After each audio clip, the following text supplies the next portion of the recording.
সাংগঠনিক সমিতিৰ সভাপতি শ্ৰী ৰাম সিং ডাঙৰীয়া, আমাৰ মাজত উপস্থিত আমাৰ ৰাষ্ট্ৰীয় স্বয়ংসেৱক সংঘৰ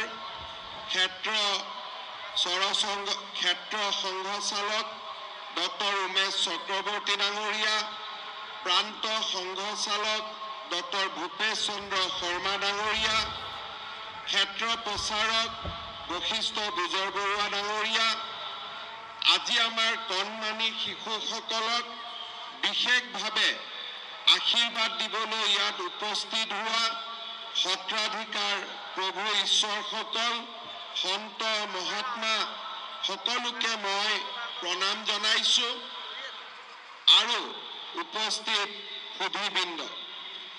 सबसे पहले मैं सारे बच्चों को और बेटा बेटियों को धन्यवाद देना चाहता हूं।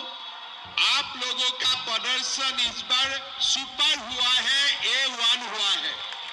मैंने लगातार 3 साल आप लोगों का प्रदर्शन देखा हूं, सोनाराम फील्ड में भी देखा हूं, खानापारा में भी देखा हूं, लेकिन इस बार आप लोगों ने सोनापुर और खानापारा को पूरा पराजित करके पूरा आगे निकाल गया है।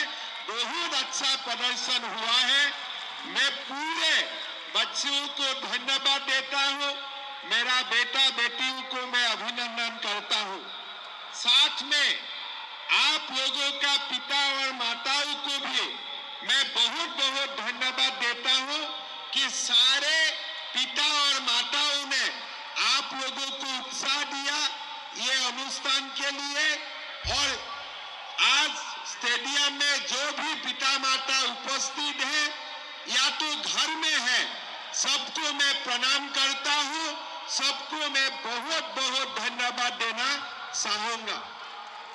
हमारे ये पूरे अनुष्ठान को डॉक्टर हेडगावर स्मारक समिति और वाल्मीकि संगीत विद्यालय ने बहुत ही अच्छी तरीका से सजाया है, बच्चों को अच्छा ट्रेनिंग दिए हैं। और जैसे आप लोग दशावतार नृत्य कर रहे थे, मेरा मन में बहुत ही संतोष था कि अब आप लोग कहीं भी ये नृत्य कर सकते हैं। आप लोग सारे बाकी जो प्रोफेशनली या सीख के जो लोग ये नृत्य करता है उनका भी अभी आप लोग बराबरी कर सकते हैं, इसमें मेरा कोई संदेह नहीं है। इसीलिए मैं आप लोगों को बहुत बहुत अभिनंदन करना चाहूंगा। हमारे सबके मार्गदर्शक माननीय कृष्ण गोपाल शर्मा जी ने उनका भाषण में हमारा जीवन में और हमारा जीवन शैली में कैसे हम लोग एक होना चाहिए और कैसे समाज में ऊंच नीच नहीं होना चाहिए, उनका बारे में बहुत ही अच्छी तरह हमें बताया है। हमारे प्रधानमंत्री नरेंद्र मोदी जी हमेशा बोलते हैं कि अगर हम लोग एक हैं तो हम लोग सेव हैं। इसीलिए हमें सबको एक रहना चाहिए और आज का ये अनुष्ठान में हमें सबको एक रहने का एक बहुत बड़ा संदेश दिए हैं। इसीलिए मैं डॉक्टर हेडगावर स्मारक कमेटी को पुनः एक बार धन्यवाद देना चाहूंगा। भाई और बहनों, आज आप लोगों ने महापुरुष श्रीमंत शंकरदेव ने हमें जो हमारे संस्कृति को देके गया था उनका ही आप लोगों ने नृत्य किया। श्री श्री माधव देव ने जो बरगीत हमको देके गए थे, आप लोग वही बरगीत को बड़ी ही भक्ति भाव से यहाँ आप लोग प्रदर्शित किए हैं। अमर जातिर पितृ स्वरूप মহাপুৰুষ শ্ৰীমন্ত শংকৰদেৱে আজিৰ পৰা 500 বছৰ আগতে আমাক কৈ থৈ গৈছিল, ব্ৰাহ্মণৰ চণ্ডালৰ নিবিচাৰি কুল, দাঁতাত চুৰত যাৰ দৃষ্টি এক তুল, নিচত সাধুত যাৰ ভৈল এক জ্ঞান, তাহাকেহে পণ্ডিত বুলিয় সৰ্বজানা। জাত পাতৰ মূল উচ্ছেদ কৰি মহাপুৰুষ শ্ৰীমন্ত শংকৰদেৱে কৈবৰ্তৰ পূৰ্ণানন্দ, সোণাৰীৰ হৰিদাস, কছাৰীৰ বড়ো সমাজৰ ৰমাই, গাৰোৰ গোবিন্দ, মিচিঙৰ পৰমানন্দ, নগাৰ নৰোত্তম আৰু ভূতৰ দামোদৰ আৰু এই ধৰণে সমাজৰ সকলো জনক শৰণ দি এক সমভাৱাপন্ন সমাজৰ সৃষ্টি কৰিছিল। আমাৰ ভাৰতীয় সনাতন সভ্যতাই সমগ্ৰ সৃষ্টিৰ আদিৰে পৰা আজিলৈকে সমাজত অস্পৃশ্যতা আৰু সমাজত হীন আৰু উচ্চতাৰ বিৰুদ্ধে সদায় উল্লেখ কৰি আমাক সকলোকে একেলগে থাকিবলৈ প্ৰেৰণা যোগাই আহিছিল।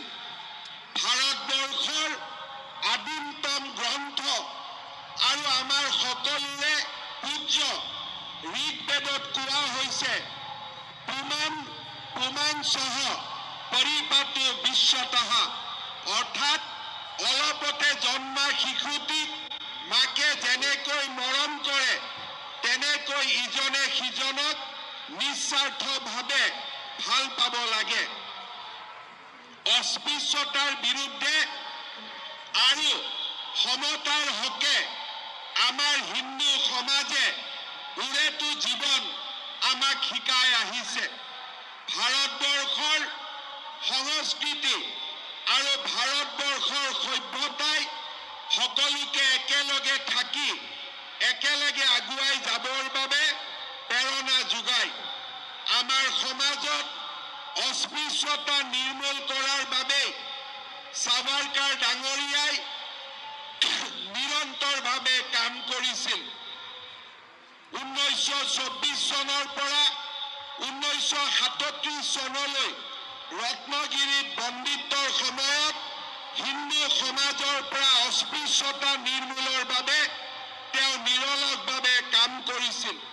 সাভাৰকাৰ দেৱৰ প্ৰচেষ্টাত 1925 চনত হনুমান জয়ন্তী উপলক্ষে সমাজত অস্পৃশ্য হিচাপে তেতিয়া জ্ঞান কৰা সকলো লোকৰ বাবে তেখেতে নতুন মন্দিৰৰ দুৱাৰ মুকলি কৰি দিছিল।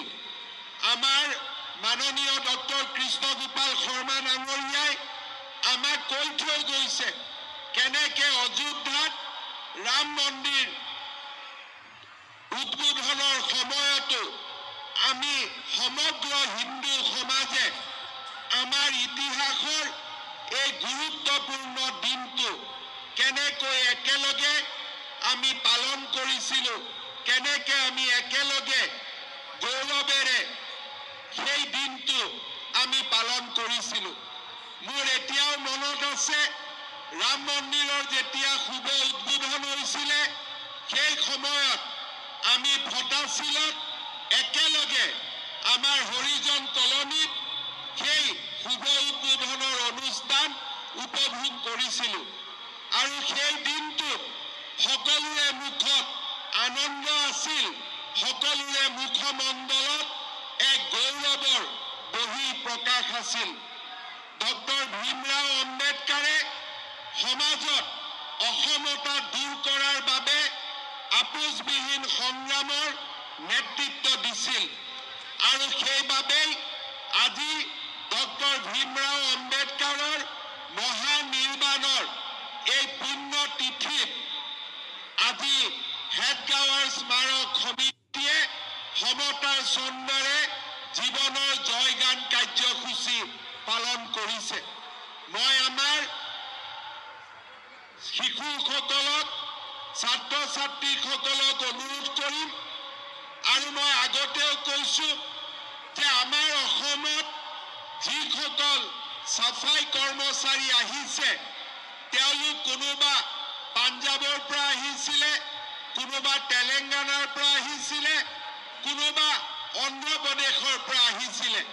কিন্তু আজি আমি সকলোৱে এই বৰ অসমৰ মাটিত আমি জিম গৈছো আৰু প্ৰতিজন সাফাই কৰ্মচাৰী আজি একোজন গৌৰৱী অসমীয়া, গৌৰৱী ভাৰতীয়। মই বিশ্বাস কৰোঁ আমি সকলোৱে একেলগে ইয়াত অসমত মহাপুৰুষ শ্ৰীমন্ত শংকৰদেৱ, শ্ৰী শ্ৰী মাধৱদেৱ, দামোদৰদেৱ, হৰিদেৱ, ভট্টদেৱে দি থৈ যোৱা আমাৰ সংস্কৃতিৰ লগত আমি নিজকে নিজে জড়িত কৰিম। কিন্তু তাৰ লগতে মই সদায় কৈ আহোঁ যে আমি যিখন ৰাজ্যৰ পৰা আহিছিলোঁ সেই ৰাজ্যৰ সংস্কৃতিকো আমি একেলগে পালন কৰিম। যিসকল পাঞ্জাবৰ পৰা আহিছিলে তেওঁলোকে অসমত পাঞ্জাবৰ সংস্কৃতিকো লৈ আহিব আৰু অসমৰ সংস্কৃতিকো আপোন হিচাপে আগুৱাই লৈ যাব। এই ধৰণে ভাৰতৰ বিভিন্ন ৰাজ্যৰ জনতাৰ মাজত সম্প্ৰীতি আৰু সমন্বয়ে এক ভাৰত শ্ৰেষ্ঠ ভাৰতৰ কল্পনাক আগুৱাই লৈ যাব। আমি যেতিয়া গুৰু নানকৰ তেওঁৰ পৰামৰ্শ, তেওঁৰ ধৰ্মীয় উপদেশবিলাক পঢ়িবলৈ যত্ন কৰোঁ আৰু মহাপুৰুষ শ্ৰীমন্ত শংকৰদেৱৰ ধৰ্ম উপদেশ আৰু তেখেতৰ আদৰ্শ যেতিয়া আমি জানিবলৈ চেষ্টা কৰোঁ তেতিয়া আমি দেখা পাওঁ যে এই দুইজন মহাপুৰুষৰ মাজত কতোৱে একো পাৰ্থক্য নাছিল।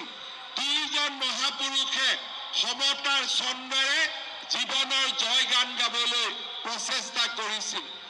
আজি সেইবাবেই আমি মহাপুৰুষ শ্ৰীমন্ত শংকৰদেৱ, গুৰু নানকদেৱ আৰু ভাৰতৰ মহাপুৰুষসকলৰ শিক্ষা আৰু তেওঁলোকৰ জীৱন অধ্যয়ন কৰি আমি সকলোৱে আগুৱাই যাব লাগিব আৰু সকলোৱে সমতাৰ আদৰ্শৰে আমি আগবাঢ়ি যাব লাগিব।